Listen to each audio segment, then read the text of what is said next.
Maudire ses ennemis, c'est une faiblesse. Aimer seulement que ceux qui vous aiment, c'est une faiblesse. Mardi Judy.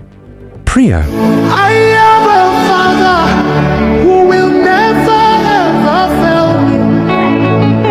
I have Shalom bien-aimés dans le Seigneur, c'est encore votre serviteur, le pasteur Zachary, le visionnaire de la mission évangélique Temple Sud-Ouest situé dans la ville de Koudou, derrière la Sophitex. Nous avons une exhortation ce matin à vous donner. L'exhortation va porter sur la récompense de l'amour. Donc, prenons Matthieu chapitre 5, le verset 46. La Bible dit, si vous aimez ceux qui vous aiment, quelle récompense méritez-vous? Donc, bien-aimés dans le Seigneur, c'est pour dire que l'amour a une récompense. Ceux qui aiment réellement ne vont pas perdre. Ceux qui aiment réellement ne vont pas regretter. Il y a de la récompense pour ceux qui ont vraiment de l'amour. Bien-aimés, cette vidéo vient pour encourager ceux qui ont de l'amour et vient encore pour relever ceux qui ont perdu l'amour ou qui ne font plus confiance à l'amour. Alors, l'amour ici est commencé avec Dieu.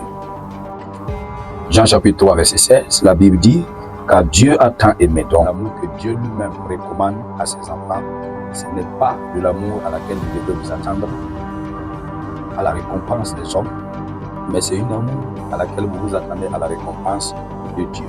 Si vous aimez, vous ne perdez pas. Si vous aimez, c'est Dieu qui va vous élever. Dieu va vous récompenser.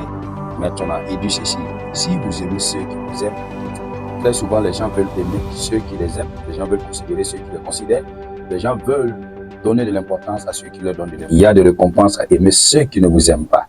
Et encore, la Bible dit dans Matthieu 5, 44, il dit, mais je vous dis, aimez vos ennemis. Donc, la récompense de l'amour est basée sur l'amour pour vos ennemis. La récompense de l'amour est basée pour l'amour pour ceux qui vous haïssent. Si vous aimez ceux qui vous haïssent, vous aurez de la récompense. Si vous aimez ceux qui vous haïssent, vous aurez de la récompense. Mais si vous aimez que ceux qui vous aiment, il n'y a pas de récompense. Que Dieu vous bénisse. Alors la Bible dit encore, je vous donne un commandement nouveau. Jean chapitre 13, le verset 34, il dit, je vous donne un commandement nouveau. Aimez-vous les uns et les autres comme je vous ai aimé. Vous aussi, aimez-vous les uns et les autres. Donc le Seigneur dit, vous devrez aimer les gens de la manière que Dieu vous aime. Vous devrez aimer vos ennemis de la manière que Dieu vous aime. Vous devrez aimer ceux qui vous aiment pas parce que Dieu aussi vous a aimé. Et vous ne pouvez pas croire et dire à 100% que votre amour pour Dieu est parfait. Votre amour pour Dieu n'est pas parfait. Parce qu'il est écrit, tu aimeras l'Éternel ton Dieu de tout ton cœur, de toute ton âme, de toute ta force. Ce qui n'est pas toujours évident. Donc, malgré cela, Dieu trouve encore un moyen de pouvoir vous aimer. Alors vous aussi, à votre tour, aimez sans condition. Aimez parce qu'il y a de la récompense.